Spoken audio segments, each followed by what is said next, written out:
clerk please call the roll? She's not there yet. Oh, she's not there. All right. Just one moment, Mary. Sure. I should have looked first. Okay. Counselor Prom? Here. Counselor Kremeyer? Here. Counselor Barton Mullins? Here. Counselor Quimby? Here. Counselor Arnold? Here.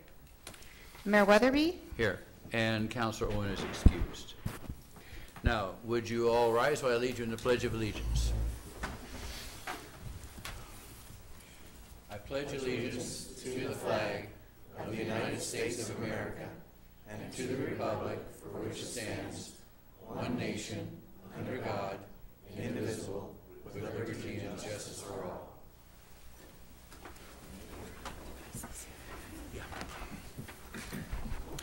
All right, the first order of business, I would like to request that all electronic devices be turned off. I greatly appreciate that. And I want to welcome everyone. It's not often we get a full house. Who spread the word that we're giving out snacks and everything. All right. First of all, there's a consent agenda. Is there a motion? Move to approve the consent agenda. Second. Moved and seconded. All those in favor signify by saying aye. Aye. Opposed? That is passed. Next is we have citizens wishing to speak on non-agenda items, and we have several. The first person is Brad Robertson. Each of you would come up. There is a 3-minute time limit. And would you give your name and address, please? Good evening, Mayor, council members. My name is Brad Robertson, and it's not my home address, but my work address is 1300 Northeast Village Street here at Fairview, Fairview City Hall. I asked to speak this evening just for a very few moments. I'd actually written a relatively detailed speech, but in the interest of brevity, and since I only do have 3 minutes, I mainly wanted to introduce myself to the council members and the mayor. I'm elected as the Fairview Police Officers Association president. And if some of you hadn't known, I used to be the detective specifically for Fairview Police. I have currently been reassigned and now I'm uniformed for the East Metro Gang Enforcement Team, which Fairview Police Department participates on with the Multnomah County Sheriff's Office and Gresham Police. As the Police Association president, I know that collective bargaining is going to begin between the Police Association and the city very soon. I wanted to make sure that you had a face to associate with the name. And also, I'm hoping that maybe in the next few weeks I might be able to meet with each of you individually or maybe in a group to discuss some of your concerns or some of your thoughts on what you'd like to see from the Police Association.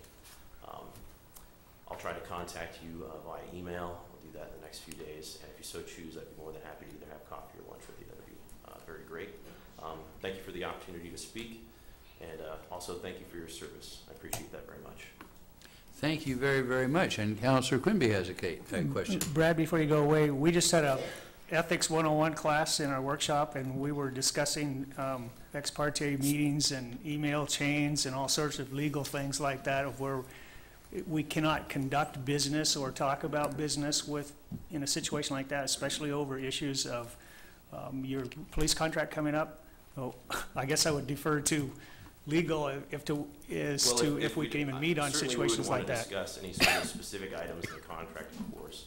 But if there are certain expectations of officers or things that you'd like to see perhaps the Police Association participate in, such as any charities or any other things that the association could either contribute time or money to, that might be something.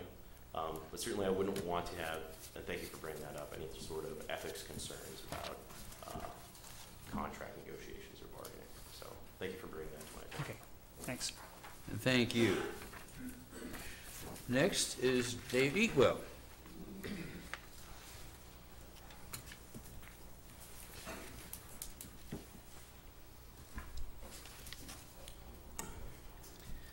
Good evening, Mayor, Council. I reside at 3565 Polo Lane, down just off of Fairview Lakeway. I'm here representing the West Columbia Roads Consortium, asking for your letter of support for a regional transportation options grant that we will be submitting this month.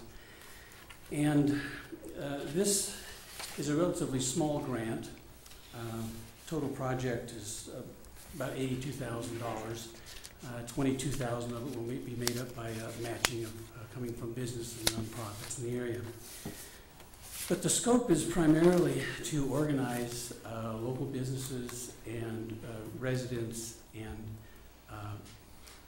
nonprofits in meeting some of the needs and enhancing transportation options and services in the area without elevating the budget for local government. The scope includes a number of sub-elements in the project. The first one is transportation services directly to employers. That is going into the employer, meeting with them, helping them set up van pooling, and looking at all the different options there are for their employees, how to get to and from work. Ultimately, we hope to apply for a larger grant farther down the road to provide shuttle service to the Columbia Cascade River District industrial area to improve transportation for employees in that area. But this is a first step grant to lay the ground for work for that later. We'll also do public education and media campaign to inform the media, people about different ways of getting to and from work, whether it be van pooling, car share, cycling, things like that. We'll also be working, we'll continue our Live Near Work program. A sizable percentage of people who currently work on our industrial area live 20, 25 miles away. And our goal is to work with the employers. We have a team of volunteer professionals, real estate and mortgage bankers who will go into an employer's place of work and actually counsel their employees on how to buy a home in this area within a couple miles of where they work, so that if they want to walk to work or ride a bike to work, they can do that. It also tends to stabilize the tax base of the area. It stabilizes, and most of these people, especially if they're currently renting. Another element of the transportation grant is to work with the local business and residential community to come up with a plan for design and placement of wayfinding and pedestrian safety signage, and also bike racks. And the idea is to do, host public meetings, talk with the local businesses, talk with the residents, what they would like. And currently there's a problem with people finding, we have plenty of parking in the area along the Halsey corridor. People don't know where it is. And so we would work to come up with a plan for design of something that's tastefully designed, that looks like it carries the character of the community and directs people to parking. I don't know if many of you walk along Halsey, but it is a hostile environment for pedestrians, and it's a transportation corridor, and we would like to work on signage that is safety, directs people to safer ways of working, work with possibly getting some crosswalks. We have long expanses of Halsey that have no crosswalks, yet there are bus stops all along, and people get off the bus and skid it across the street. Same with bike racks. We have a lot of people who could ride bikes, but most businesses don't have bike racks, and we'd like to help with finding places to put them, and also help businesses find the money to. So basically, we're asking for two things from the city. One is a letter of support for this grant that will go into Metro. Secondly, if we end up with installing about 40 wayfinding signs and 20 bike racks, at some point we'll probably need to work with city staff as far as permitting and the installation process, and we would like a commitment that we would get whatever small amount of city staff time would be contributed to that effort. Well, thank you, David. It's good to see you up here again. I can't imagine anyone objecting. Counselor Barton Mullins. Well, I can't, no, I'm not, that's great. I think this is a wonderful idea. Sounds like a great grant. I'm a little bit confused about where all of this is going to go. Is it going to be concentrated in Troutdale? Or it's, I guess maybe I missed that part. I think that if you read the letter, it mentions, and it's really going to be responsive to the community. I apologize, we just got the letter and I haven't had time to read it. If it's who comes to the meetings and stands up and talks most. I'd really like to work with the businesses in the village area. Throughout, our scope of work is the West Columbia Gorge area. And it really is going to depend on who shows up at the meetings, and because it'll be a community process. It's not our intent to direct where things are going to go. Oh, okay, great, thank you. Thank you. Same goes with the design. And please talk to Samantha. I'm sure she could wordsmith some kind of a document and pass it out around the council and everything. I appreciate it. Okay, thank you very much. Look forward to it. Next person is Peter Chihuahua, who many may not know, but he used to be a Fairview City Council member. Appreciate that, Mayor. So does my time start when I get up there, or? Relax, relax. Talking? Yeah. Good evening, folks. Mayor, Council, it's a pleasure to be here this evening. It's actually been some time since I've spoken before Council. So I'd like to take a few moments here and kind of go through a few things. 11, 12 years ago, I came before the council with a dream and idea to start a community event. And that a community event was the Fairview Farmers and Artists Market. I came to the council asking for two things, and that was the ability to use the street. I also was hoping that the city would be able to, or had a little bit heavier pockets than I had. I think I was down to about my last dollar.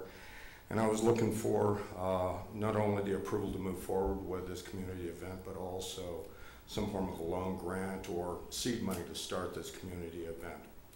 Well, I was first on the agenda item, and so I said what I had to say, and the council at that period of time was pretty happy with it.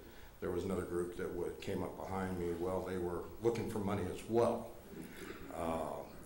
Well, after hearing what they had to say, I kind of pulled back my request for funds because their mission seemed to have greater need than mine. But the bottom line is we're now in our 11th to 12th year and just under 400 markets, 400 events that we've done within the city of Fairview, and I'm really proud to say that we have done this at basically zero cost to the city, zero cost to the taxpayers. It has been pretty much self-sustained, and I'm pretty happy about that. And April is coming up, and we're moving forward with another market.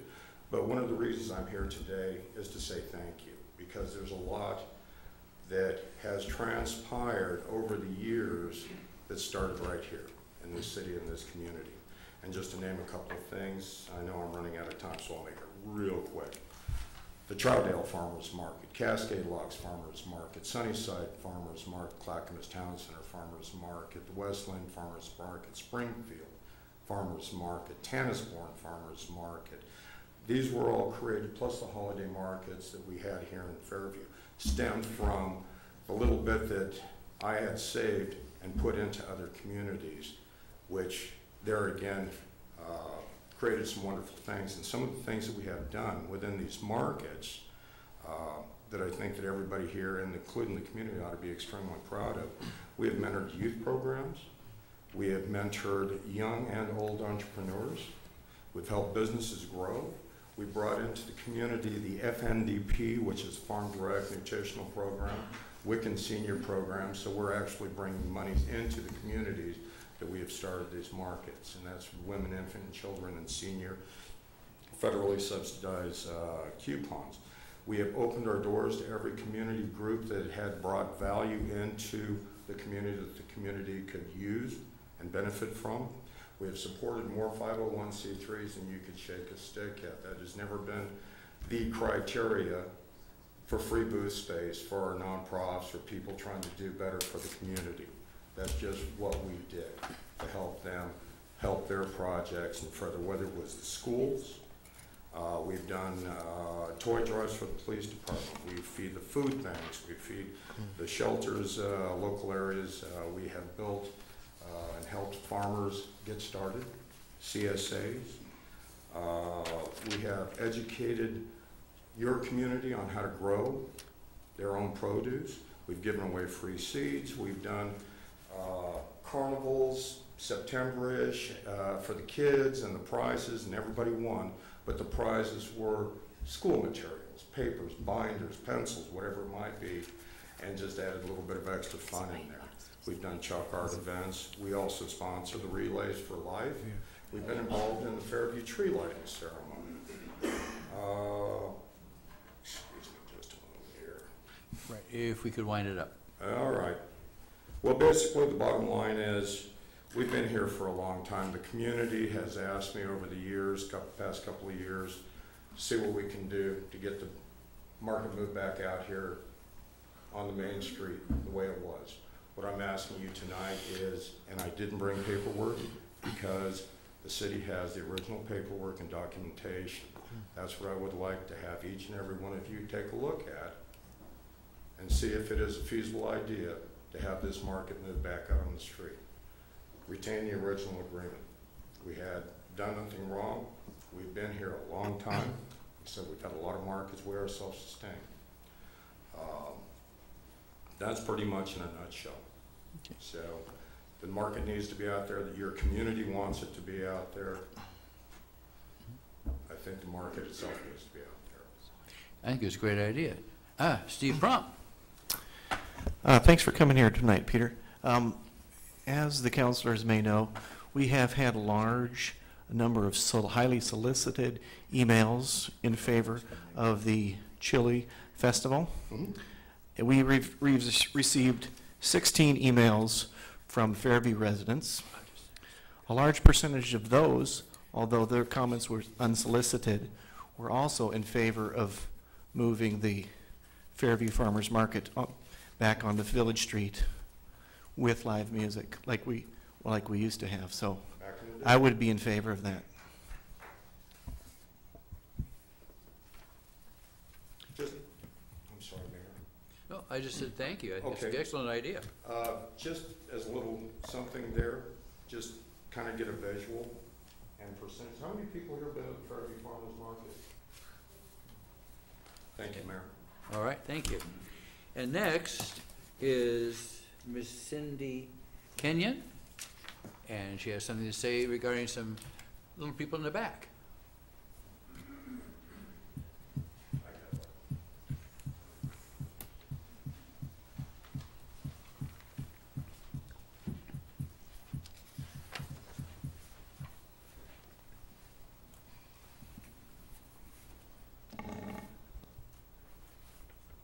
My name is Spencer, and I'm a Cub Scout of Pack 717. Our pack serves the communities of Fairview, Gresham, Troutdale, and Wood Village. Once a year, we celebrate an anniversary of Scouting in America.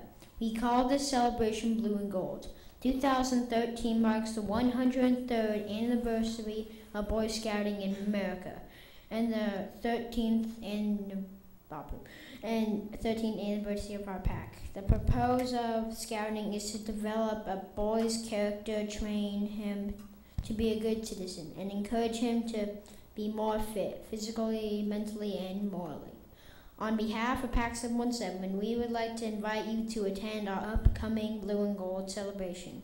As our honored guest, the event is Saturday, February 23rd at 5 p.m. at Woodland Elementary. The confirmation of your attendance is requested. We hope you see you there. Thank you. Thank you, baby. Thank you. Wow, this is great.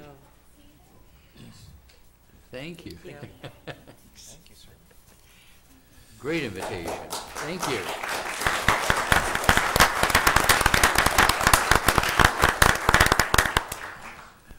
That's the kind of thing I like to see happen. All right. Yeah. Okay.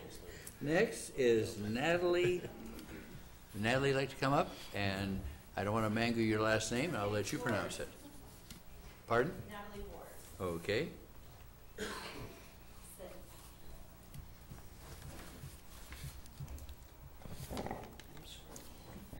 I'm Natalie Wars. I've been your neighbor and resident of Fairview for 13 years. Natalie, As a- could you give your address as well? 3634 Northeast Alton Court. As a mother, wife, and neighbor, the safety of my loved ones and those around me is my top priority. National Night Out is a community police awareness and annual event since 1984. The event is meant to increase awareness about community police programs in communities such as drug prevention, town watch, neighborhood watch, and other anti-crime efforts. It is a night for communities to stand together to promote awareness, safety, and neighborhood unity. National Night Out showcases the vital importance of police community partnership and citizen involvement in our fight to build a safer nation. Not only does it strengthen neighborhood spirit and police community partnership, it sends a clear message to criminals, letting them know our neighborhoods are organized and fighting back. The National Night event last August involved 37 million people in communities in all 50 states. In Oregon, 64 cities registered as participants. Past events in Fairview have been successful, yielding large attendance numbers and considered to be one of the larger night out events in Oregon. This is an outstanding accomplishment for a city the size of Fairview. It is also a clear sign of interest in the event from citizens of Fairview. Past years have brought federal agencies such as ATF, DEA, the FBI, as well as other state and local agencies to our small community. I can't think of another Fairview event that has brought together multiple law enforcement agencies, public safety entities, and local businesses that promote a safe environment for the citizens of our city. With recent tragic events such as the Clackamas Town Center and Sandy Hook Elementary shootings, we can't pass up an opportunity to bring federal, state, and law enforcement communities together, along with our citizens, to promote safety. Recent quotes in a local newspaper state that National Night Out does not have the economic, social, or community benefit of a festival. I disagree. National Night Out promotes safety and neighborhood unity against crime, something I consider to be a priority for myself, my family, and my community. I'm asking each of you, the Fairview City Council members and members of our community, to support the National Night event for 2013. Bring back an event that has minimal cost to the city, but invaluable benefits to its people. Thank you. I think you'd be happy to know that the council is in consensus, if not unanimous, is in support of such an event and has talked about suggestions for it. And at the next meeting, I have a special committee that's going to be talking about events. And I think that this is something you can talk to our city administrator that they already are having the back of their heads, if not moving it forward in different areas. So I want to thank you for that idea. And definitely, I certainly support it. And Councilor Barton Mullins. Oh, Dr. Prom, you're first. Okay. Hey, Natalie, thank you for coming out. I also am a big supporter of National Night Out. My company, in the last several years, when we've had the National Night Out, we've brought our massage therapists in there and we've raised money for the bicycle helmet safety program. So I think it's a great community event. We had thousands, it seemed like thousands of people at the last time we did it, so I thought it was great. Thanks. Thank you. Councilor Krameyer. I just want to say thank you for coming and speaking regarding that event tonight. I couldn't agree more with what you had to say, so I just appreciate you taking the time out of your schedule to come speak, so thank you. Thank you. And Councilor Barton Mullins. Yeah, I too thank you for coming and speaking about it. I think it's an incredibly important program that our police department has put on, and not only have they done it successfully, they've won 3 national awards 3 years in a row for how well they did put it together, and I certainly hope we can bring it back. Okay, thank you. Thank you. All right, next person is Teresa Davis.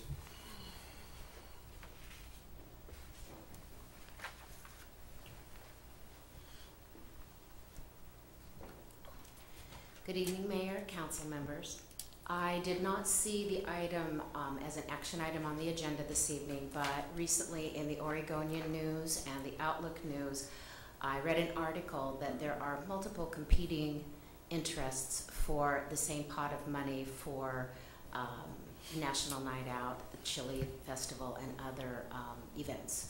And in this economic time of austerity, I understand that there's some tough decisions that will have to be made. So I'm here tonight to ask council to deliberate for constituents like me in a manner that will inform us about the pot of money, the amount of money that is available for these programs, and exactly what all the competing interests are for them and what the dollars are. There are many citizens, including myself and my husband, who are very active in our community and have donated deeply, including the Christmas celebration this year. If we all had a better understanding of what the needs are, balanced again what the line item is in the budget that is allowable, perhaps there are things that citizens such as myself might be able to bring to the table. Thank you. Thank you. Thank you very much. Next is Francis Dew.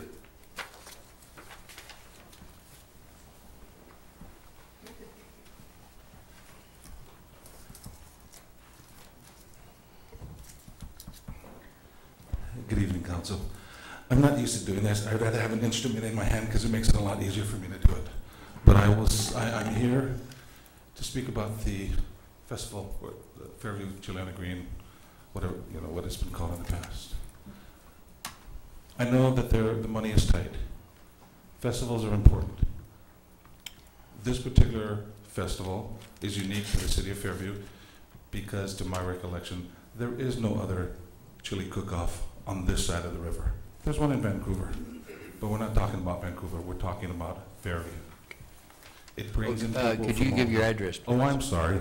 20650 Northeast Halsey, Q163, Fairview, 97024. The festival brings in people from throughout the area as well as out of state. I've been a participant in the festival 2 out of the years that it's been here. And that's a lot of fun. It's free. It brings families. People can hang out all day. They don't have to buy the food, but they can enjoy the entertainment. The kids have their own little play area. Many of us in this room and on this council have been a part of the festival. Again, I know that money is tight. Give it some thought, please. Give it some hard thought. Yes, there's other things that are going to compete for your money, and I appreciate that. But really, before you say no to this, put everything out on the table and think long and hard. What is going to be the benefit of continuing this event versus bringing in other events? Thank you for your time. Have a great evening. And thank you very, very much. And Keith Kudrina. Now, did I pronounce that correctly? Close enough. Nobody ever gets it, it's fine. Okay. Mayor, council members, thank you very much for hearing me out. My name is Keith Kudrina. I live at 1603 Northeast 207th Place in Fairview. And I am here to speak to you about not only National Night Out, but also the Chili on the Green. Both of these events bring positive influences to the city. During my time on Planning Commission, as well as I'm also a HOA president in my area of town, I've had a tremendous opportunity to speak to not just neighbors of mine in my own HOA, but the surrounding area, 205th, Whistle Vista, that whole area. And one of the things that has been a reoccurring theme is the small town feel of Fairview. They like that feel. They like coming here and knowing it's a tight little community. Some of the things that make it that wonderful small town feel are the festival, National Night Out, things like that. Because of the economy, we've had to say goodbye to some wonderful things. Big Truck Day, my personal favorite, excuse me. I cried when it went. Movies in the park, things like that. We've had to say goodbye to that because of economic times. I understand we have to make tough decisions. One of the things I would like to bring up with Chili on the Green is it's one of the few that can actually really bring in people from outside areas. I happen to know of a successful business owner in the city of Gresham. They have been coming and setting up a booth at every chili festival we've ever had. I spoke with her just today. She said conservatively, they would bring 150 people to this event. Realistically, 300 to 400. So these are people that don't live in the area. We get to showcase what Fairview has to offer. We get to showcase the businesses that are here, the community, the lifestyle. This has the potential of showing people, you know what, I want to live in a community like this. I want to buy a home in these types of cities that have these types of events. National Night Out, wonderful event. I think it's fantastic, but in my humble opinion, I think it gets lost in the noise of the other events. The Chili Festival is something that rises above the din and separates itself from the others, and people pay attention to that. I do know of other people that have participated in previous events. They're looking forward to coming in this year and bringing people from Vancouver, Camas. They want to come in and see what Fairview has to offer. One of the things that I'm curious about and been paying attention throughout the last few years is the revenue that's been raised by the red light cameras. From my understanding, that money is supposed to be used for community outreach, safety, things like that. That is a perfect revenue stream for National Night Out as well as Chili on the Green that does not take away from the city's general fund. This is money, if I'm calculating right, should be there. I live less than 100 yards away from that intersection. I walk it every day. I'm well aware of how many people run those red lights because I see a lot of flashes. Thank you for your time. I really appreciate this, and I appreciate your consideration. Great. Yes, Councilor Barton Mullins. Hi, Keith. I won't even attempt your last name either. Thanks for coming and talking. I'm listening to a lot of people tonight talk about how tough the economy is and how tight our budget is here in the city. And I know this is really not the time to discuss it and get into it, but there is money there. There is money there for the Festival on the Green. And I'm hoping that within the next week or two, we'll have those discussions and bring it forward to everyone. But thank you for being here tonight. Thanks again, Keith. Next, Steve Kaufman.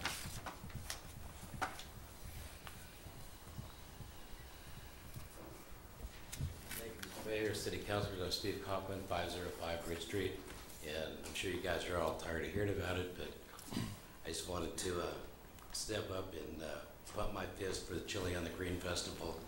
Having worked with the city for the last 15, 18 years, as well as numerous volunteer organizations in the area, understand that getting people involved is something that's really, really tough. And I think the Chili on the Green, even though I have not had the opportunity to attend it as often as I would like, I think really encourages the participation of the local community. And I think it also encourages a whole lot of participation from people in outlying communities. I know I have lots of acquaintances and friends who, knowing very little about Fairview, never fail to miss a Chili on the Green. It's an awesome opportunity for all of our local businesses to get out there. I love the food, the beer gardens, and the music. I mean, it's just a great time and a great thing for the city of Fairview. And I would just encourage you to, do whatever you can, within our budget constraints to go ahead and try to make this great event happen. Thanks. Thank you. And again, we do have a committee of Councilor Barton Mullins and Tammy Arnold, who will come next time because they haven't had a chance to deal with this. Plus, there have been other things that have been added on so that their plate is full. And they're going to be making some recommendations to the full council, and we can take a look. And I think the one suggestion about the red light cameras is something that I know that they'll be taking a look at. And I want to thank everyone here for attending who has a real interest, because it's an interest in their community and they have ownership in it. So thank you again. Mayor, can I have just a moment? Sure. Can you come up, please? Sure. And Peter, again, quickly, yes.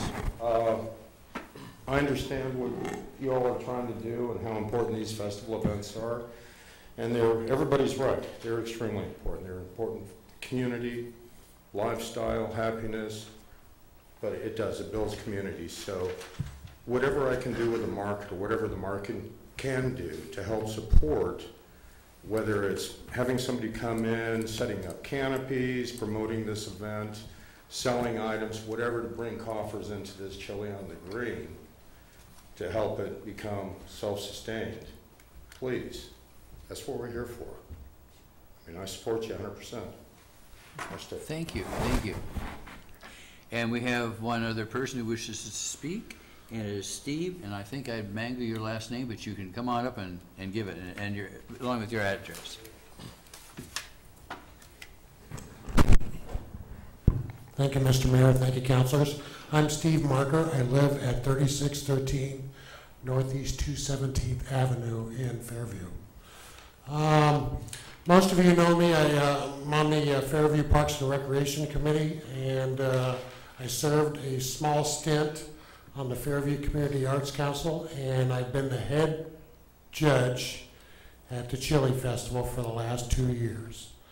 The things that I want to bring up, and I just made some bullet points. We need to begin planning after our last Chili Festival. I don't think we can wait 6 months and expect a lot of people to turn around and get things planning and ready to go. As an example, I run 2 large pool tournaments down at Chinook Winds Casino every 6 months, and I start working on the next event right after we finish the first one.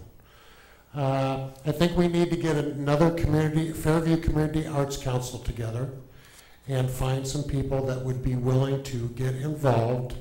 I know that Councilor Arnold, prior to being a councilor, and Councilor Prom were on that committee. One of the things that we found difficult was we knew we didn't have a lot of money, and we tried to cut things, and we tried to see what we could get, and we tried to keep the kids in mind of everything that we tried to do. But at the time, former Councilor Jones was in charge of Fairview on the Green, and it was kind of her baby, so it was kind of hard to push Barb, for the simple fact is Barb had parameters that, you know, she would go with, and if something she didn't like, it was kind of out the window. So since Barb is not running it anymore, who will? Okay, out of the council, who will be the point person that will do that? One of my recommendations is ask local businesses for monetary donations, which is what we did the last time. You two both remember we took lists. Also, if this event is to continue, it might be a good idea to charge admission to the event to generate revenue for the next event. I know that's a tough pill to swallow, but even if it was a $5 admission charge, that's not a lot of money to spend a whole day. Things would have to move quick in order to get one off the ground for this August. We would have to scale back things like the original FCAC recommended if we wanted to stay within our budget, but could not because the festival kind of belonged to Barb Jones, like I said, and that's why we found it difficult on the Fairview Community Arts Council to scale stuff back. So I hope that it can continue. I still hope we can have it because a lot of people have fun at it, and thank you for letting me speak. Thank you very much. Thank you, thank you. Well, I see no other request to speak. So the next item on the agenda is the city administrator and director reports. Oh, Councilor, oh, okay, yes, director reports. Good evening, Mayor, Council. I just have a few quick updates for you. I have one reminder to the citizens in our audience as well as out there in TV land. The City Council is currently still accepting applications for our committees. We do have open positions on all of our committees. The only committee that does not have openings currently is the Planning Commission. The due date for that is Friday the 15th at 5 p.m. Those applications can be accessed either online at the city website, or we do have them available in the administration department as well. So please come and get an application if you're interested in participating in any of the council committees. The other item I have is a reminder that City Hall will be closed on Monday, February 18th in observance of President's Day. So I'd just like to make everyone aware of that in case they're planning to come to City Hall that day.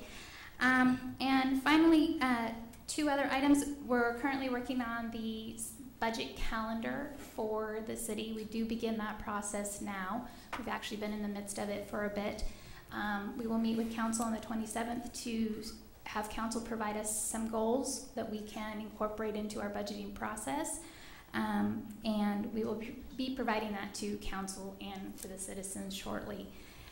The final item is an announcement that, as you all recall, Erica Fitzgerald was our assistant planner that we had last year, and unfortunately her position was eliminated in the budget process. Through the budget amendments that you made at the last council meeting, we have been able to bring Erica back. She is going to be starting back with us on Friday, I believe February 15th, and she'll be taking the position of development analyst. So we are very excited to have her back within our Public Works Department. And that is all I have for you. I'm happy to entertain any questions you may have. Any questions? And are there any directors to report? Yes, Chief Johnson had one brief report for you. Every instinct in my body's telling me to stay right back here and not go up there. But I'm here.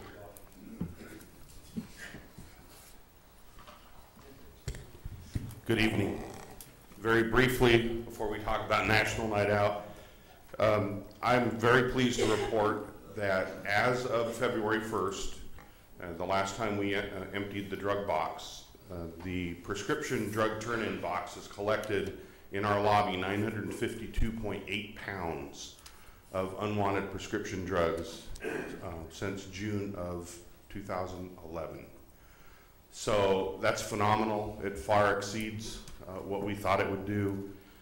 Maybe it'll taper off now because the new Troutdale Police Department has also placed a drug receptacle box in their lobby.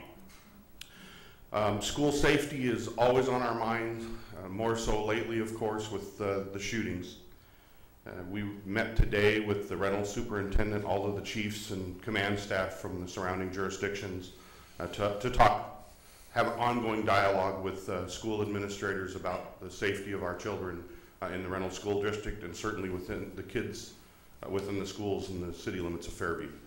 And we're working with staff to ensure their safety and to do what we can and to talk about drills and other things that we can do to continue to keep that issue in the forefront and to keep our kids safe. And so we want you to be, and everybody watching, that is something very, very heavy on our minds, and we're very cognizant of it. And I'll be happy to answer any questions. Yes, Councilor Crum. First, I'd like to congratulate you on being the voice of the new radio public service announcement against texting and driving. Thank you. And also, Chief has pledged to me that his officers have a no tolerance policy for those type of activities. So appreciate that.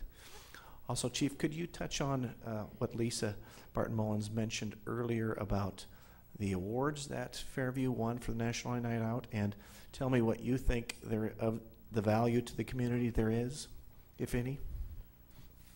Obviously, I'm a huge supporter of National Night Out. I brought it here. I'm not sure there had been an event before I was chief here. So I'm a strong supporter.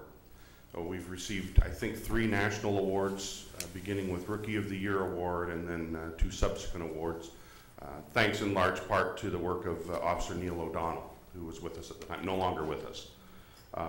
The event is, we made it too good, if you will, because now it's hard to keep up with the reputation that we've developed, because it's a lot of work.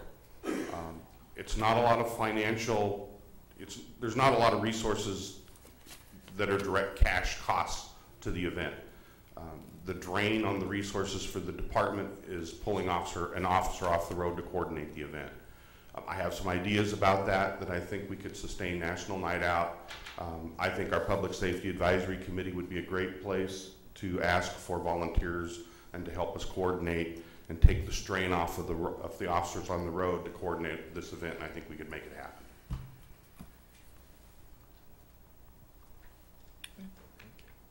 Thank Anything you. else? Thank you very much. Thank you. And that is all for us this evening. Okay, thank you. Any questions from the council before we go on? All right, next we have mayor, committee reports, and council comments. First is Councilor Prom. I think I've talked enough tonight. Okay. Councilor Krameyer. I have a couple things. You know, it seems like the lion's share of this meeting this evening is talking about, you know, community events and community festivals and what we can or what we can't do or what we can or can't bring to the citizens and the residents of the city of Fairview. I just want to say, you know, I've kind of been silent regarding the whole press thing regarding the Fairview on the Green event, and I just must say that for myself, that, you know, I volunteered over the last 25 years, thousands of hours of my time to community events, to good causes, to schools, to a lot of different things, and I just take issue being portrayed as somebody here in the city of Fairview that wants to take away something from our citizens or our residents. That is not the case.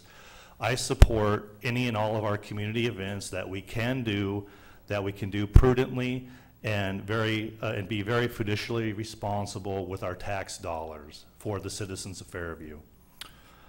With that being said, I came up with a couple ideas, and I've talked to a couple of other counselors, and I had a couple meetings with Samantha Nelson, the city administrator. And a couple of the ideas that I came up with, because funding is an issue for these items.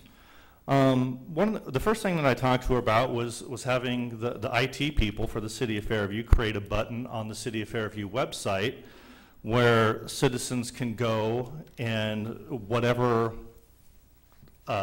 festivals or whatever events that the council decides that we want to sponsor or put on here in the city, people can go click on this website button and they can donate monies to a specific event, whether it be National Night Out or Veterans Day Breakfast or the Easter Egg Hunt or the Chili Festival or the Flicks in the Park. That way, if somebody really wants to have it, then they can help support it, not just you know, by giving it lip service, but they can help support it financially as well. The other thing that I talked to Samantha about regarding that is, and she's talked to Lisa Folger in our finance department, and they've been working on it a little bit, is about whatever, you know, community events that we decide to have as a council, putting those items on people's utility bills. And so then they can donate, again, specifically to a cause, whether, you know, it's one of the causes that I mentioned or not, and you know, donate $1 a month or $5 a month or something like that. And if we have enough residents to do that, some of the events that we put on, you know, like the Easter egg hunt costs the city about $300 to $500. So it wouldn't take a lot of support for the residents to help put some of these events on. And the last thing I have, I don't want to beat a dead horse regarding any more of the community stuff. The last thing I have is I met with Samantha last week also, and we started building an outline and putting it together for a potential microloan program here in the city of Fairview for registered Fairview businesses, about them potentially coming to the city requesting small business loans. So that's something that we're working on and something that we hopefully can offer or bring to council for approval or for review in the next 60 to 90 days, hopefully, for a council vote on it. And if we get the program put in place, to my understanding, none of the other local cities out here in East County have any type of a program like that. And maybe we can attract more businesses and help our businesses that are struggling by having one other avenue to go to. So that's all I have. Thank you, Dan. Well spoken. And Councilor Barton Mullins. I just want to say thank you to everyone who came out tonight to speak for or against any of the festivals and the events that we have in the city. we do this for you, for the people that live here, and so having your input is very valuable to all of us. So thank you very much for showing up tonight. Thank you. Councilor Quimby. I too want to thank everybody that's here. All the years that I've been on council, it's always been a struggle. How do we get people here? Well, we say we're going to reach in their pocket and raise fees, or something very controversial like this comes up. So I appreciate, no matter what you think when you walk in the door, I appreciate what you have to say and the fact that you're all here. That is an accomplishment that I'm proud of, to see people, even if it's because you think we're going to do something bad that you don't like. I'm thankful that you're here. I too have been a victim of some interesting comments lately that are not true.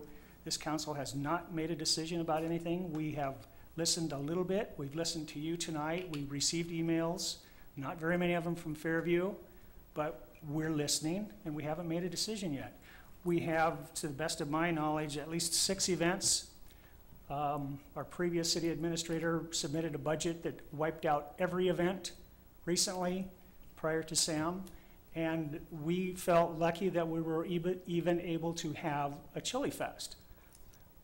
There's none of these that we want to see go away. It's just a matter of how deep do we reach into the taxpayers' pockets to support people that are coming from across the river, people that are coming from Eugene, from Gresham, from Troutdale, from Forest Grove. We received an email from a lady who has a business in Gresham that said she got a bunch of new customers. She's benefiting her business in Gresham because taxpayer dollars from our citizens here in Fairview. So that's something I've got to consider too. The people of Fairview voted me into office, and I'm thinking about their pocketbook. Is it helping Fairview citizens, or is it helping people in Washington and Eugene?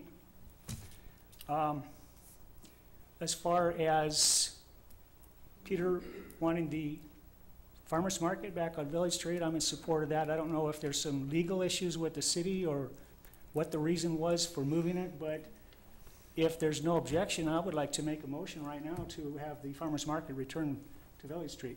Second. Sure. We'll probably want to just check into it to make sure that there weren't any concerns with why it was initially moved, to make sure that it would be okay to put it there. But I would recommend that we do some research on that and then maybe come back with a motion and put it on the agenda for the next meeting. Makes sense. Yeah, I know that you were the one that moved it, Peter, but I think we So need I'll withdraw my answers. motion and ask staff to look into this further and come back with a motion for, or a resolution for us at the next meeting. Absolutely. The last item I want to talk about is we do have an open budget process. Everybody who's interested, it's usually Monday nights in April, and that schedule will probably be posted on the city website. I would encourage all citizens who are interested in some input about funding city events to come, put in their 2 cents worth. And along that line, I really appreciate Teresa Davis coming and asking for transparency in what city events cost us. I know we as a council have tried to figure out the real bottom line of the Chili Fest that includes staff time and staff overtime. So we're not real clear ourselves. Some reports look like it made money, but that was without staff time. And when you look at that, it looks like it lost a whole bunch of money. So I'm concerned about that, and I think everybody in the audience probably is too. We'd all like to see what the numbers are. So that makes sense to me if we could do something maybe special on the website that outside the budget process that shows what the costs are, including staff time for the events that we've had. Like I said, I think we've had about 6 different ones. Yeah. And that's all I have. Thank you. Councilor Arnold. So I thought I would just take a minute and report on the activities that I've been up to the last few weeks since we last met. A few weeks ago, Councilor Barton Mullins and I met to discuss some of our city events, and we had both agreed that community events are an important facet to the livability here in our community, and we really want to bring back events. We had a number of options on how we might be able to accomplish this, but both of us felt that further investigation was needed before we could make a recommendation to this council. So Lisa and I do have a meeting scheduled next week to further that discussion. I also attended the Central Rockwood Planning meeting. This event was hosted by the City of Gresham Transportation and City Planners for the purpose of eliciting community input on shaping that area's growth. I was very impressed with the methodologies that they used to gather information from the citizens and to gain some historical perspective about how they moved forward. They had work groups made up of citizens who answered a series of questions and then selected representatives to share that information. And so my takeaway message from that experience was, I think that would be a great idea for us to do. I attended the Fire Contract Board Advisory meeting. This was an informational meeting in nature, but very informative. I learned that a majority of the calls that come from Fairview are medical in nature, and that our the Gresham Fire Department primarily acts as first responders. And I was reluctantly made the vice chair for that board on my first meeting there. So thank you, Ken. I met with our Reynolds School District Superintendent, Linda Florence, for the purpose of introducing myself and to coordinate a screening of The Weight of the Nation and to open a dialogue on how to build upon the school's wellness policies and discuss some broad-based issues regarding city-school leadership collaborations and improving community health. That is a passion of mine. Last but not least, I also met with her to talk about the establishment of an intergovernmental collaborative, which I'll be talking about more in our upcoming meetings, so stay tuned. And then I met with city staff and Councilor Prom to learn about citizens' concerns regarding Bridge Street Park.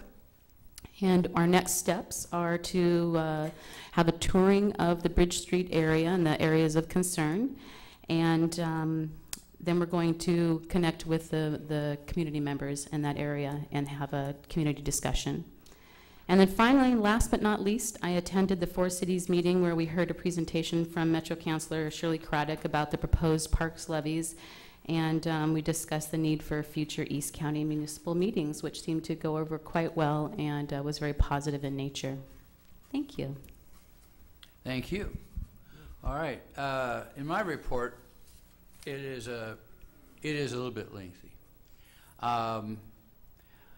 We have a great deal of property, undeveloped property within Fairview. And one thing that I have been made aware of, and I think all of us in the council have, is that members of the council, present and the old members and new members, say loud and clear that they want economic development and public action. They want the citizens involved. I've noticed excuse me, I have vision issues, so I'm going to have to read this with something different. But don't worry about it, it's still really pretty exciting stuff left to come. Okay. A piecemeal effort to look at things, and this doesn't accomplish what our goal is. The goal is to take a look at the whole part of the whole city, to take a look at all the different parts. We have two pieces of property, just a stone's throw across the street and next to City Hall. We have the land down there that at some point, Advance is going to develop. We have the land next to the post office. We have other land throughout the city. In addition, we have land up along the Columbia River in the city. And because of this, I think that we really need to take a holistic look. Instead of taking a look at a piece at a time, we need to say, what does our future hold? So because of this, I am forming a citizens committee to be called an Economic Development Visioning Committee. And it'll look at what we want to do with all the pieces of property. Economic development is defined as a sustained, concerted action of policy makers and community that promotes the standards of living and economic heat of the specific area, health of the specific area.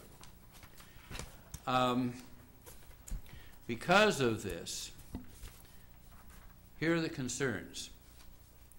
First of all, The issue is to review the available vacant properties, land, and buildings that previously have been identified, because the city has a roster of the buildings. They have identified the buildings, the properties, and they're ready. The properties identified for redevelopment and existing city businesses and the 2022 visioning report regarding economic development as been done by the council. So in other words, take a look at everything that is here. And the charge to the committee is very specific. Number one, to identify amenities, types of businesses, enterprises, entertainment centers, desired for Fairview, all those things, the entities that we choose to have a vision for what our city will be like and what should be in the city. This would include talking with the property owners. They're part of the vision. Secondly, to provide recommendations detailing the level of city involvement. What should the city do? What are we talking about? Zone changes? Are we talking about any kind of staff effort? Are we talking about funds? What are we talking about? What can the city do? A small city of 9,000 for all this land, but we want to promote the health and the welfare for all of our citizens. We need to develop this, and we need to do it in a cohesive way. And I'm charging the committee to come back with a report on the last meeting in June. However, if the committee needs to take more time in doing this to do a good job, because what we want is a good job and not just a rush job, because again, this is a visioning, then they may ask the council for more time. At which time they do make a report, it will be to the full council here in council chambers. Now, Samantha Nelson will designate the staff that will help, and it said that members, I've talked with the members, and there are 7, and I consider them a real blue ribbon committee. Keith Kudina, did I pronounce it right, Keith? Okay, someday I'll get that. Is the chair. Gary Stonewall, Jack McGiffin, Steve Kaufman, Nancy Murdick, Francis Dew, and Lena Woods. These people never ran for office. They are people who know the community. They have, Lena Woods has been on the Charter Review Committee. She is an attorney. We have the other members have been on Planning Commission, Budget Committee, so they know the workings of the city, and I think they'll be insightful in providing this. We really need this. If we're going to move forward, we can't do it, again, we can't do it piecemeal. We have to do this, strategize, and we have to do it as a community in all areas for a healthy community. So, that is my mouthful. With that, oh, Councilor Barton Mullins. I just wanted to say something real quick that I think this is a great idea, but for the committee, I know there's a couple people out there that the mayor just mentioned. I would really love to see the whole entire community brought in at some point to just see what the vision is and have them give their opinion, whether that's at the beginning, the middle, or the end. I'd really love to see the whole community come in and see that vision and give input. It's just my 2 cents worth. Well, I would expect that the committee would hold some kind of hearings or invite people to come in and testify. Councilor Arnold. I was going to say that's along the same lines of what I was going to talk about, which I had mentioned in my report when I went to the Rockwood Urban Renewal meeting, which was that same exact idea, involving the citizens, doing round-robin tables, setting questions out there, and setting a vision of what we want our community to look like. I think that should be a first step, and then with that information, then further refine it and process it to bring to the council. Thank you. Councilor Quimby. My light is not on. Oh, I'm sorry. I thought I saw it. Okay. Thank you very much. And I think that the committee, and they've all accepted their being on the committee, have really heard the charge, and I think Councilor Arnold has added some really excellent ideas. So with that, next are presentations, and the first is from the Port of Portland. Wasn't it a perk to have you be here and enjoy the full city council and all the vibrancy of our city? It was lovely, thank Yeah, you. I know Actually, you. it gives important context, I think. So, good evening, Mayor Weatherby and council members. I want to thank the council and Samantha Nelson for inviting us here tonight to talk about the port.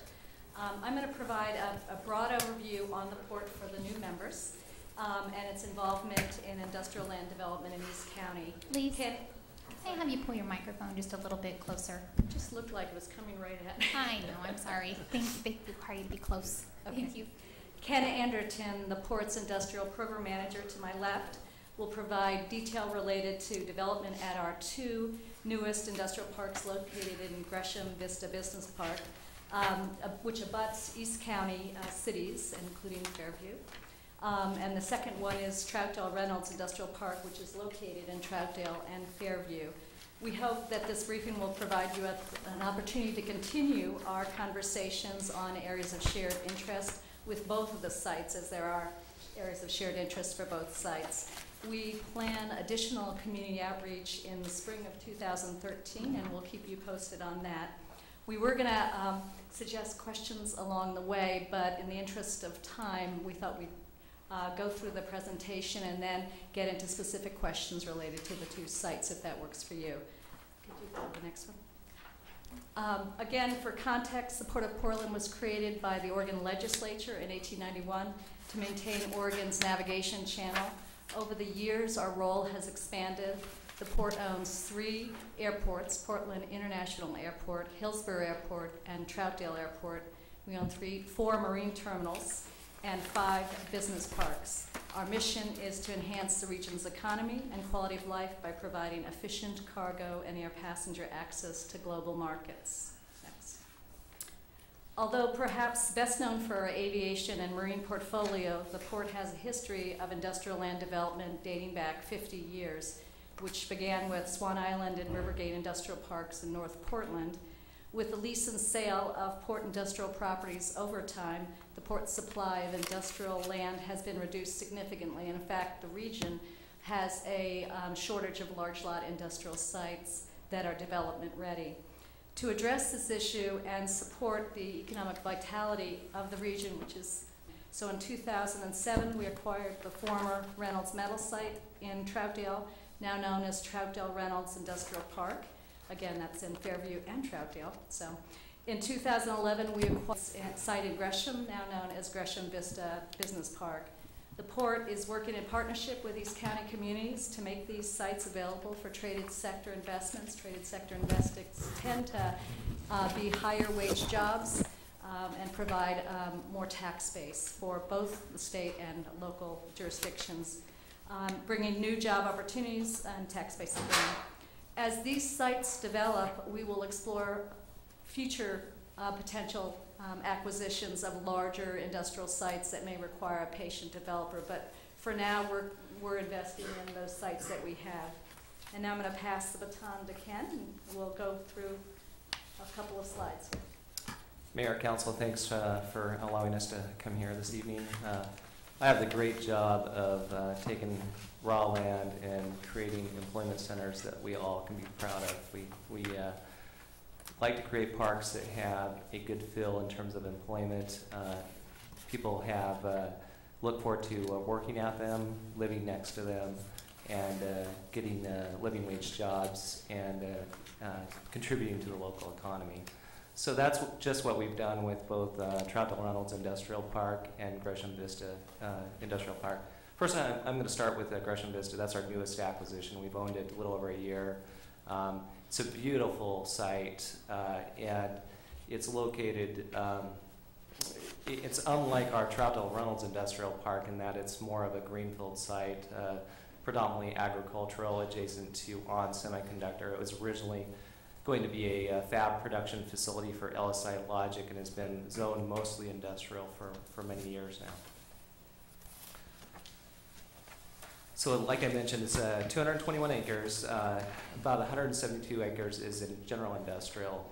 The remaining is commercial and corridor mixed use, which is essentially there's a little corridor or a commercial lot and some corridor mixed use, which is more high density, like medical facility, potentially some residential that's allowed on the site.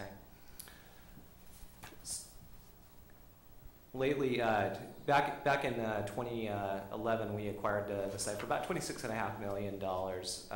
We've been, at this time, you haven't seen a lot of construction on the site. That's purposeful. What we do is we look at sites, we master plan them, figure out how the site's going to best lay out, how we can best efficiently develop the site. We also market the sites to traded sector companies, go out and pitch the sites, try to bring in commerce to the site. We also have since certified it with the state for industrial certification, site certification. That essentially means that it guarantees a company that comes in there that that all our entitlements are in place, and they can have a quick turnaround in terms of a transaction on the site. We're also working on the west campus. The site's divided into two, as you can see by this picture. The west side has a little bit more topography issues, has some wetlands on it, and so we're looking at a site readiness decision on it, which is a little different from our industrial site certification through the state. As you can see from the proposed master plan, it focuses on large lot industrial. This is traded sector companies that manufacture on the site. These could include like food processing, semiconductors, pharmaceuticals, could be some distribution, range of host of uses for the site. Also, it includes a mixture of lot sizes. It is one of the largest 50-acre site. I think it is actually the largest development-ready 50-acre sites in the region, and which gives us a leg up to the competition. Also on the site, it has a PG substation, which is a huge infrastructure investment that's already there. It's a huge site attribute that local companies look for dependable power on the site. This is just a picture of our development timeline. We've been doing some kind of visioning, trying to figure out how to best lay out the site. We've done some eco-industrial park feasibility. That's essentially just looking at what are the best management practices in the industry in terms of developing industrial sites. How can you best develop it, co-locate potentially users, look at green infrastructure. This green infrastructure is really looking at how do you process stormwater more naturally, how do you reduce stormwater runoff from the site into Fairview Creek, for example. We've done a lot of study and analysis on that to try to minimize any impacts to the local community. We also pride ourselves in development standards. Typically our parks have higher level development standards than actually city codes are typically larger, more complex in terms of better development standards, more protections to more setbacks, better landscape standards, et cetera, than most city codes. This is just a concept of what we're looking at. Our original master plan looked at site access mainly from the 242nd, 223rd, Stark streets. We've been looking at how do you concentrate more of the access. The challenge on the site has been that On Semiconductor has been in the center, and they own the center portion of the driveway that kind of bisects the site, which has limited some of our access. We've been in discussions with them. We think potentially that we can improve the site access through main drive, through our, I can't talk, driveways, et cetera, on the site. We've also looked at potentially pedestrian trails on the site. So if you envision a lot of workers on the site, they can get to point A to point B during their lunch hour breaks and have a place to walk and recreate. Now on to Troutdale Reynolds Industrial Park. This is a much more complicated site to develop. It's a former aluminum smelter site. It had EPA Superfund designation. We acquired it in 2007. Roughly had 350 acres of industrial. It was a total of 700 acres, which included a lot of areas that are protected by, they're on the other side of the levee system and designated as open space. Our phase 1 development opened up 3 lots. FedEx was the center lot, lot 2. And we had lot 1 and lot 3 that also opened up. But it took a significant amount of time and investment for us to open those up, and we decided to phase it into 3 different phases. We've since decided to move forward with our phase 2 investments, which is going back. Phase 1, we've invested about $36 million to date on the site. Our total planned investment on the site is about $63.5 million over about 16 years. You can see that the timelines are long on these type of sites. There's a lot of entitlements you have to get cleaned up. There's a lot of easement issues. There are wetlands to fill. There's wetlands to create. The site has the Bonneville Power Administration's main transmission network that goes through it, through the dams. It also has Williams Gas Pipeline, the major natural gas pipeline that runs through it. And it is just a very complicated site. Plus it was a former Superfund site that had to be remediated and then brought back to industrial standard. So before you, just I might add, public transportation access is a key issue associated with the site, and we've worked collaboratively with the region to try to secure funding for the interchange at Troutdale as well as the local roads. And I just wanted to acknowledge Councilor Barton Mullins for her efforts on JPAC with respect to the MTIP, Regional Economic Opportunity Flexible Funds. About $8 million was targeted for the local roads to help open up the other parcels. So I just wanted to acknowledge that, and we look forward to formal approval in August, and funding, I guess, a year later. Yeah, transportation is huge on a site like this. It really does open it up for commerce, and it will pay off dividends for many, many years in terms of jobs and quality of life. So here's the master plan. As I mentioned, is 3 phases. The yellow is the first phase. That's already completed. We built, had to fill 3 lots, and also essentially had to get FedEx in place in a timely manner because they had certain deadlines, and so it was kind of a rush to get them in place and get all our infrastructure there. Phase 2 has been a little bit more deliberate in that we've been able to a little bit take our time, I guess, in trying to figure out what the best development scenario is.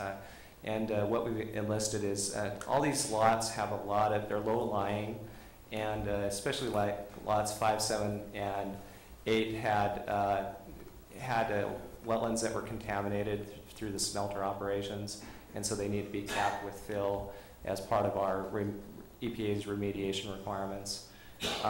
We also have some fluoride, remedial fluoride contamination in the groundwater that we have to run an existing remedy through the EPA constantly, which will last probably another 10 years or so. There's certain also environmental legal protections that the buyers, you have to educate buyers on when they go to purchase Superfund type sites, which gets to be complicated when dealing with customers.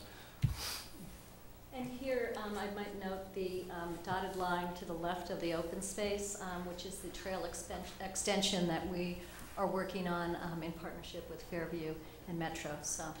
And that's a good point. It's a good example of where we try to look at balancing development with also providing recreational access or other access to the community or to employees that are out on the site.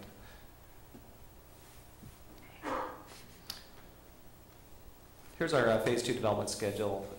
Essentially, right now we've finished up our design of our wetland creation, which goes into our joint permit application. And essentially, we're trying to do what's called a balanced cut and fill, which is we cut where we need to fill. We need to create wetlands. We fill with that soil onto lots that need to be brought up to base level elevation. And that requires a permit through the Corps of Engineers. It's called a joint permit application. It's multiple federal agencies and also Division of State Lands that we go through. That's about an 18-month permit process. We also have started designing Graham Road, and we hope to, once we get the road funding in place, to start constructing those once our permit is in place. All said and done, lots will be ready for sale really in about the end of 2014, probably into 2015. And like I said, we started this in 2007, so this is a long development horizon. Here's just some of the transportation that was critical on the site. Graham Road was really a farm-to-market road. It didn't have, it wasn't built up to handle truck traffic over the years. There's been an addition of trucks on it. We've worked with local jurisdictions and ODOT to bring in funding for that road and to bring it up to where it needs to be as this park develops. Also, the two-way undercrossing is important for Marine Drive, and the frontage road improvements that have already been completed is essential to this development.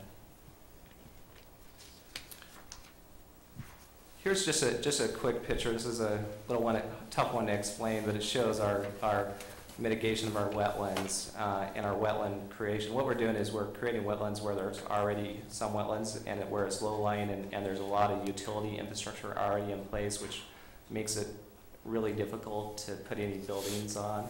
So what we're trying to do is enhance what's there, and so it frees up our areas that are wide open for lot development. And one of the reasons we included this is that there was some concern that maybe the Fairview lot would be used for mitigation, so you can see that clearly that is not the case. Can I just ask one question really quick? Why was it that there was only one lot, which happens to be the Fairview lot, designated for Phase 3? It just seems to me like, since there was only one lot left, that, I would think that it would have just been put in Phase 2, so you didn't have a Phase 3. And I could see if it was 3 or 4, separate lots or something like that, but with one lot, it just, can you explain why that was done the way that it was? Partly because it takes you have to bring water in a different direction and sewer connections. And so these other lots actually will have a different connection for water and sewer. They'll be coming up Sundial. And so also the lot is bound by the levee system, and there's an existing sandy drainage district culvert there that makes it's a very low-lying lot. So it creates, it needs a lot of fill, which costs a lot of money. And so what we elected to do is to try to, it was going to be a longer horizon development because of the values you get from an industrial lot was not matching up what it was going to cost to develop it. So what we thought we would do is get the other lots in place and then work on the Fairview lot. And hopefully we'll have a better understanding of how to get levee access, how we can find, over time, try to find cheaper fill options, especially if the waterfront development happens. Potentially there's a partnership opportunity to bring in development fill there. So that was the reason and quite frankly, is we had a limited budget. We had to stick within a certain budget to get there. So just briefly, the port is 97% of our revenue is earned revenue from private investment, and only 3% is property taxes. So in order to finance acquisition and development, we have to phase it, and it has to be based on lease and sale. So it the system has to feed itself. Sure. So we're patient, but we have some limits to our patience, and certainly resources, as do you. Sure. And what we have done, there is some good news on that lot, is originally Bonneville Power Administration had wanted to locate a portion of their new substation on the lot, which would have really reduced its size substantially for development. We worked with them to shift it over into Troutdale so it wouldn't bisect the two cities. it took a little work because of the angulation of how they need to get the lines across the Columbia River and how they need to tie it into existing utilities. And the lot also has, I have a picture here in a moment, I'll show it. It also has a lot of easements from utilities on it existing that really makes it tough to develop as is. So working with Bonneville Power Administration gave us the ability to try to free up some of those easement areas in the future. And that's really another reason we chose to defer it, is that when we laid it out, put buildings on it, it was going to be these long, skinny buildings because you had power lines that were going to bisect it. So we thought it'd be better just to, let's figure out what BPA is doing, and then we can work on the easements. And I'll show you that in just a moment. We've talked a lot about this, but it is bound by the levee system, which is really tough. You have certain setbacks away from the levee. The levee is like a big iceberg, so you can't dig into it because of the Army Corps of Engineer requirements and FEMA requirements. So there's certain setbacks. You also have the drainage dike. You have transportation access issues, and then you have wetlands and power lines.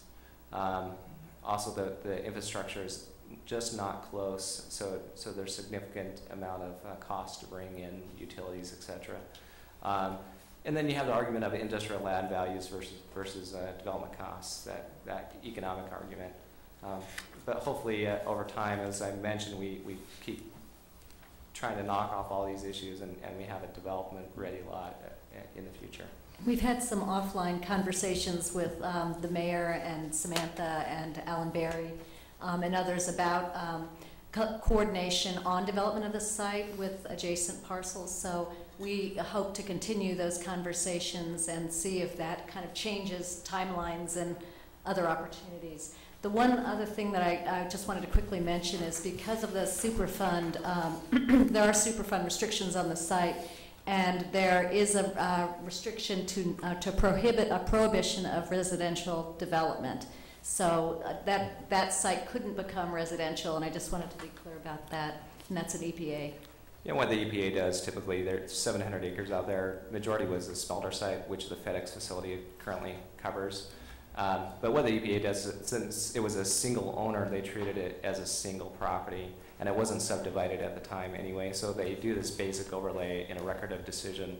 And so even though the Fairview portion had very little, if no contamination, it got that overlay of Superfund designation. So, and that's a deed restriction on the property. So we are exploring some creative approaches with Alcoa and EPA on potential partial delisting. So, but that's going to be a long conversation. So. Does the Superfund extend all the way up north to the Columbia, through the dike? It does. Part of what Reynolds Alcoa is required to do is put in conservation easements as part of their remedy, natural resource damage remedy. And so it extends that. They use those natural resource areas as part of the payment by Alcoa,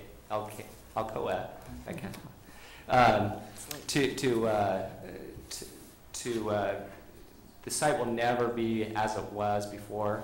So that was this payment to say this area is going to be open space forever. I'm talking about north of the Fairview area. North of that lot, all the way north. Is that all Superfund? Anything that was the entire trip boundary would be Superfund. So you're asking about, I think, this area. Area north of it up to, yeah. Is that because, I mean, is it just because of who owned the land, or it didn't extend any further? No, it was only that area marked open space. Okay. So.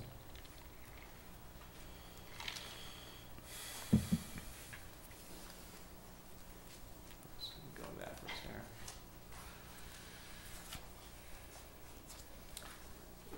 This just shows a good cross-section of the existing easements that we have to contend with, like crisscrosses the site. On the southern boundary. It's hard to read, sorry. Yeah, it's hard graphic, but it shows you, how it could limit development of the site. This is our great, this is not a good picture in terms of trying to be able to see the details in it, but it shows the grading of the site and how the portion we're creating wetlands is lower, and how you have to build up the Fairview lot.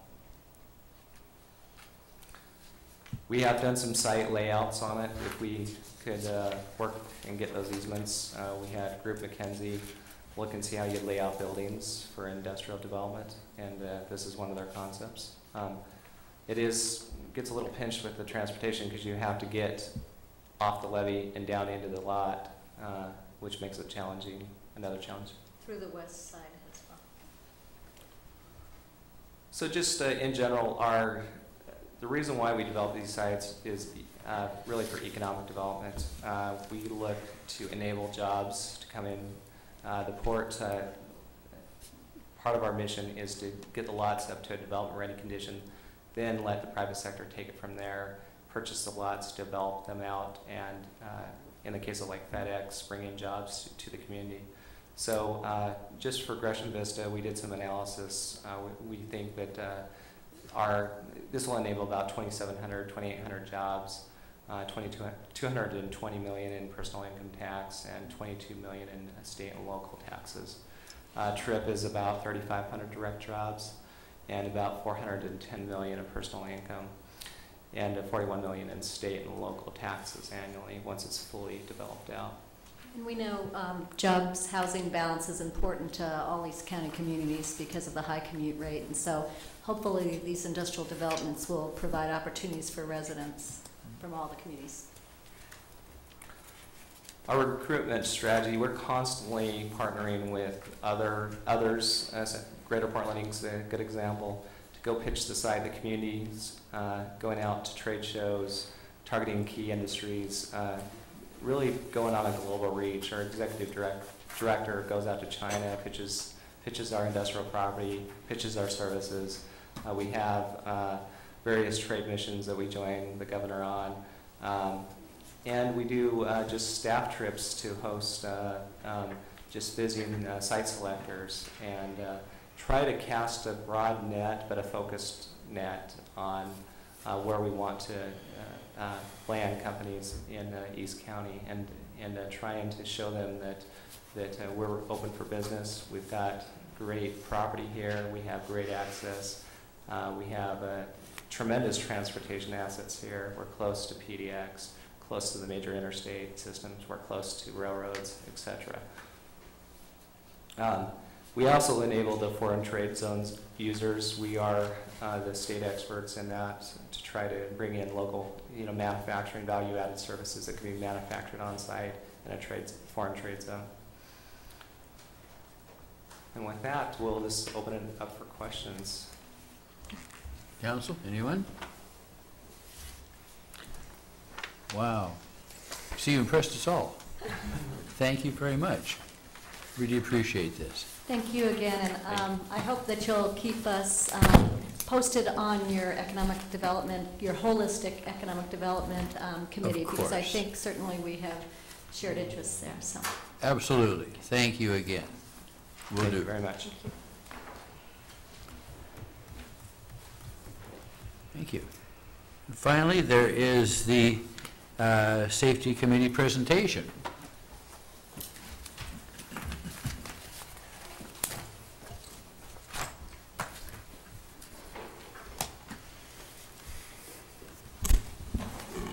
Good evening, Mr. Mayor, councilors. In the interest of time, you have the report in front of you in your packet. As the chairman of the committee, I think we're required once a year to give an annual update. The only thing that I wanted to highlight, I think, was for the 8th year in a row, we've received yet again the CIS Annual Safety Award, meaning due to zero accidents, zero lost time accidents, we again received the award for the 8th year in a row, and that's commendable to all the city staff for being safety conscious. And with that, I'll be happy to answer any questions. Thank you. Thank you. All right, we're finished, and is there a motion to adjourn? So moved. Second. Moved and seconded. All those in favor say aye. Aye. Aye. We are adjourned. Thank you, one and all.